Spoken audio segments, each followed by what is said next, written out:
Bueno, feliz sábado para todos. Vamos a tener la continuación del capítulo del libro del deseado de toda la gente, como venimos estudiando todos los sábados. Nos toca el capítulo 38, que se titulaba Vengan y descansen un poco, que continúa directamente con lo que nos contó Fernando el sábado pasado. Así que bueno, antes de comenzar, iba a invitarlos a orar para pedir la dirección de Dios.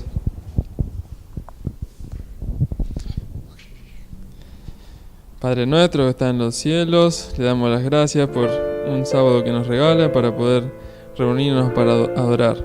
Queremos rogarle ahora su compañía y que este tema pueda ser de bendición y que pueda llegar a cada uno de nuestros corazones y de aquellas personas que lo escuchen en otro momento y que sean sus palabras. Le pido que especialmente para que sean sus palabras y sus ángeles también estén en este lugar y con todos aquellos que hoy se reunieron para adorar.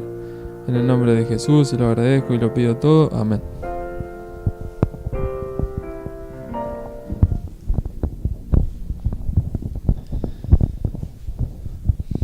Bueno, en el capítulo 10 de Mateo, cuando es el llamamiento de los 12, dice en el versículo 5 que Jesús envió a los discípulos y les dio instrucciones cuando fueron de 2 en 2 para predicar por todos los pueblos, ¿no es cierto?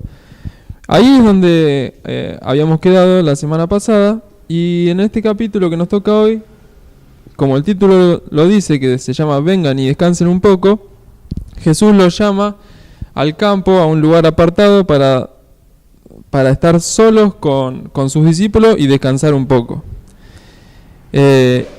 Así como recibir instrucción de cómo había que seguir trabajando, pero especialmente acá lo que empieza diciendo, dice que al volver de su gira misionera, los discípulos vinieron a Jesús y le contaron todo, dice.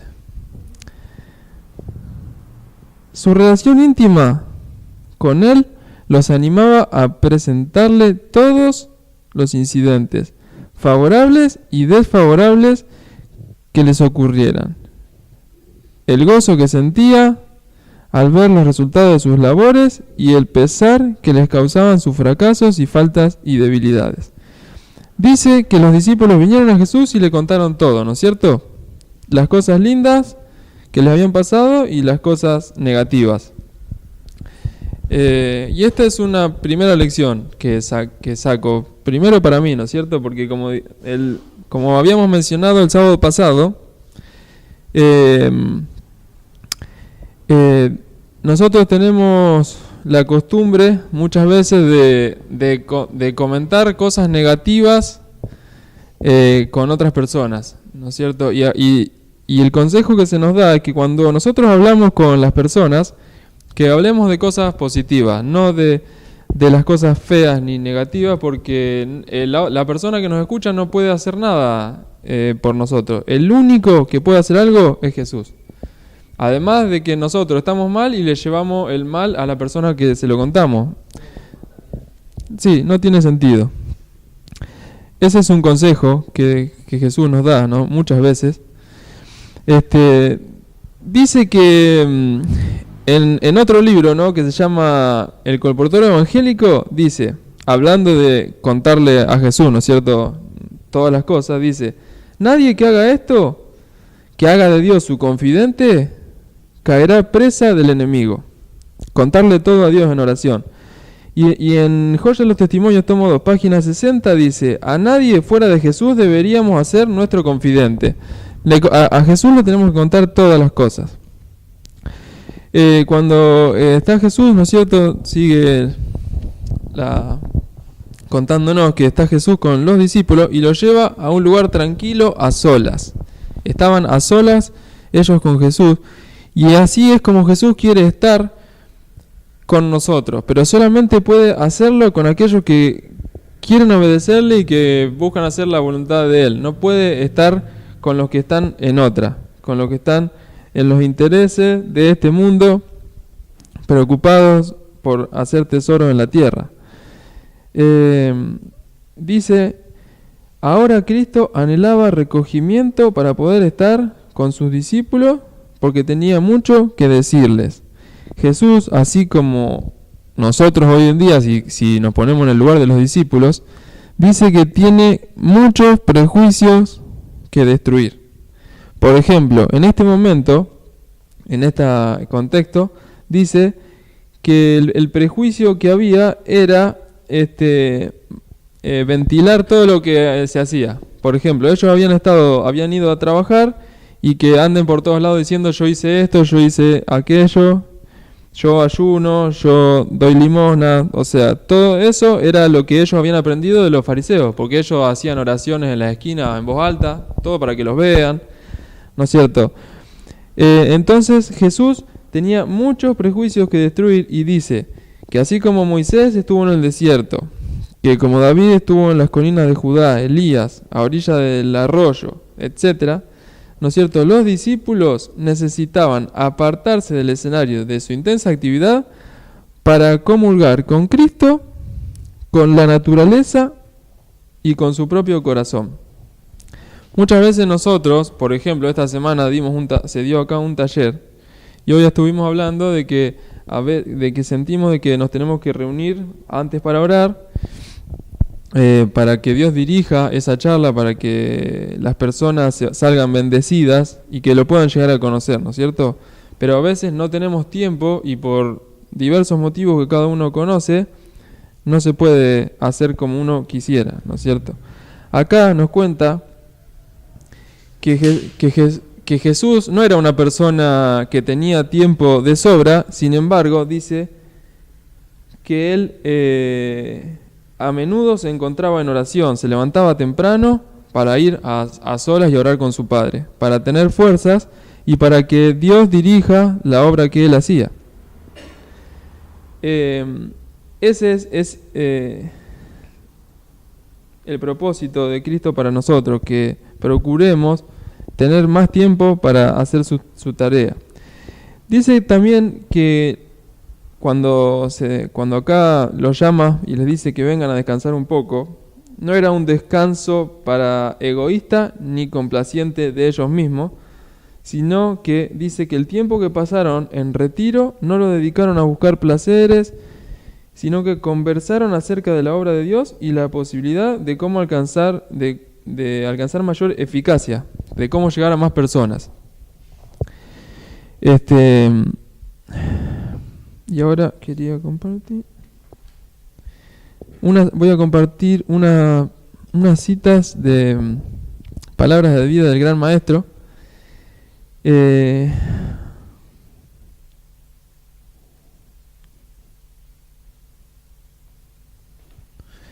Dice acá, en todos los que están sometidos al adiestramiento de Dios, todos los que están dispuestos a ser enseñados, deben revelarse una vida que no está en armonía con el mundo, sus costumbres o prácticas, y cada uno necesita tener una experiencia personal con la obtención de un conocimiento de la voluntad de Dios.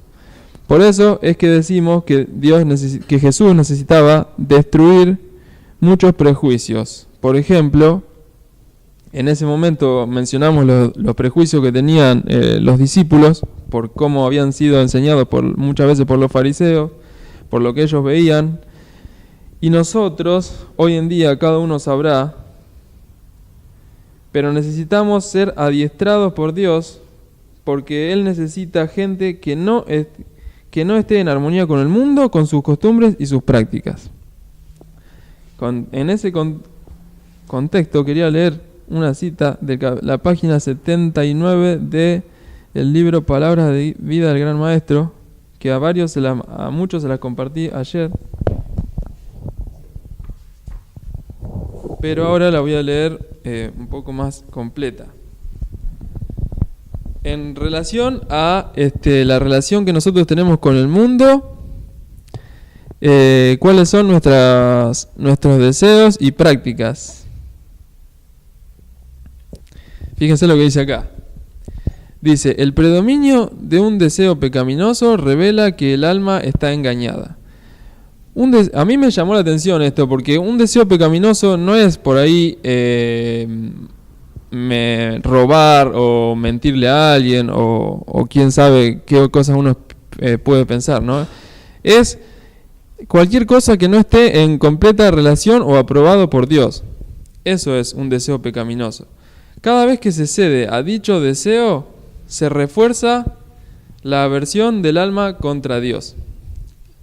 Elena se ve que le gustaba, no quería ser tan dura, por eso puso aversión, pero en realidad lo voy a leer con lo que el significado de la palabra queda diferente.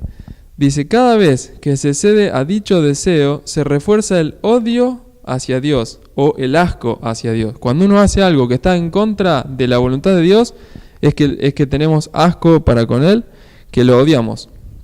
Al seguir el sendero elegido por Satanás, nos vemos envueltos por la sombra del mal. Cada paso nos lleva a tinieblas más densas y agrava la ceguera del corazón. En el mundo espiritual rige la misma ley que en el natural. Quien more en tinieblas perderá al fin el sentido de la vista. Estará rodeado por una oscuridad más densa que la de la medianoche, y no le puede traer luz el mediodía más brillante. O sea, nada lo puede hacer que vea, no ves. Anda en tinieblas y no sabe a dónde va, porque las tinieblas le han cegado los ojos. Por abrigar el mal con persistencia, por despreciar con obstinación las súplicas del amor divino, el pecador pierde el amor a lo bueno, el deseo de Dios y aún la capacidad misma de recibir la luz del cielo. O sea, no podemos recibir luz del cielo. Por más que venga alguien y te hable claramente, no lo podés discernir. La invitación de la misericordia sigue, rebosando amor. La luz brilla con tanto resplandor como cuando iluminó por vez primera el alma, pero la voz cae en oídos sordos, la luz en ojos ciegos. Dios no se aparta de los hombres, sino el hombre de Dios. Y sigue, tengo unos párrafos más. Dice, Cristo no dice que el hombre no querrá servir a dos señores, ni que no deberá servirlos, sino que no puede hacerlo. Los intereses de Dios y los de Mamón no pueden armonizar en forma alguna. ¿Saben qué es Mamón? ¿Cuáles son los intereses de Mamón? Exacto. Son las riquezas y el dinero que tanto nos hacen perder de vista el verdadero objetivo y lo que Dios nos está llamando. Ese puede ser, uno diría, yo trabajo, ¿qué tiene eso de malo? Pero muchas veces no nos deja tiempo para hacer lo que es primero. Nos dice, ¿no es cierto?, buscar primero el reino de Dios y su justicia. Uno por ahí por temor a quedarse en la escasez, pero Dios nos promete que Él le da a todo, a los pájaros le da comida, le da a todo, no nos va a dar a nosotros si buscamos primero su reino. Dice acá también, en la página 73, no será vana la petición de los que buscan a Dios en secreto, confiándole sus necesidades y pidiéndole ayuda. Tu Padre que ve en lo secreto te recompensará en público. Si nos asociamos diariamente con Cristo, sentiremos en nuestro derredor los poderes de un mundo invisible y mirando a Cristo nos asemejaremos a Él.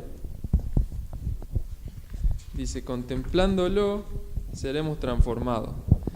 Al mantenernos en relación con Dios podremos derramar sobre las personas que nos rodean la luz, la paz y la serenidad que imperan en nuestro corazón. En todo acto de la vida se revelarán la luz y el amor del Salvador que mora en nosotros. Las dificultades exteriores no pueden afectar la vida que se vive por la fe en el Hijo de Dios. ¿No es cierto? Para tener un éxito con las personas que nos rodeamos y queremos dar a conocer a Dios, tenemos que apartarnos de las cosas del mundo podemos trabajar no es que hay que salir como los discípulos dijeron, ¿no es cierto? Porque cada uno en su ambiente, en su profesión que tenga, puede ser útil a Dios. Pero el asunto es que cuando está solo en la casa, ¿qué hace ahí, no es cierto? Si ahí realmente también le está haciendo las cosas sabiendo que Dios lo está mirando o pensando que está solo y haciendo cualquier cosa, ¿no es cierto? Ahí es cuando uno tiene que saber si está en comunión o no con Dios. Voy a volver a leer estos dos párrafos cortitos. Dice que al mantenernos en relación con Dios, al mantenernos, eso es algo continuo, podremos derramar sobre las personas que nos rodean la luz, la paz y la serenidad que imperan en nuestro corazón. Pero eso sí estamos haciendo la voluntad de Dios. En todo acto de la vida se revelará la luz y el amor del Salvador que mora en nosotros. Las dificultades exteriores no pueden afectar la vida que se vive por la fe en el Hijo de Dios. Las dificultades de afuera no pueden afectar la vida que se vive por la fe en el Hijo de Dios. Y para terminar, voy a leer unos pocos renglones del último párrafo del capítulo 38. Dice que Jesús nos invita. Vengan, reposen un poco, ¿no es cierto? Descansen un poco. Estad quietos y conozcan que yo soy Dios. Solo aquí puede encontrarse verdadero reposo.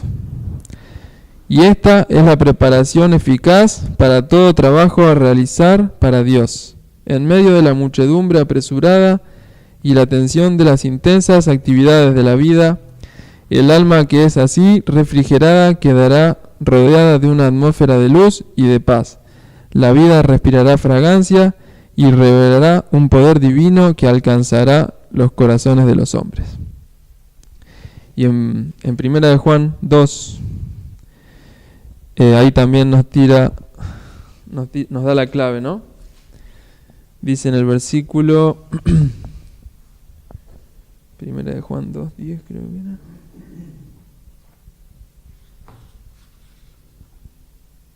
2:15. 1 de Juan 2, versículo 15 dice: no ames al mundo ni las cosas que están en el mundo. Si alguno ama al mundo, el amor del Padre no está en él. Porque todo lo que hay en el mundo, los deseos de la carne, los deseos de los ojos y la vanagloria de la vida, no proviene del Padre, sino del mundo. Y el mundo pasa y sus deseos, pero el que hace la voluntad de Dios permanece para siempre. Ojalá que podamos nosotros entender esto, ¿no es cierto?, de que no es necesario hacer tesoro en la tierra, sino que tenemos que hacer tesoros en el cielo, por más que ahora no lo podamos ver. Son semillas que van a brotar para vida eterna y que las vamos a ver algún día en el cielo. Y que podamos, si tenemos alguna cosa que dejar, puede ser hablar mal de alguna persona, puede ser quejarse, puede ser amor al dinero. Cada uno sabrá poder pedirle a Dios en oración que nos ayude a vencer ese pecado para poder así tener una relación plena con Él y también poder, como leía recién en Palabras de Vida del Gran Maestro, ser realmente una luz con los que nos rodean. Así ni siquiera tengamos que hablar, tal vez solamente con nuestro testimonio poder estar siendo de beneficio para otros. Bueno, este era el tema. Los invito para tener una palabra de oración y nos retiramos.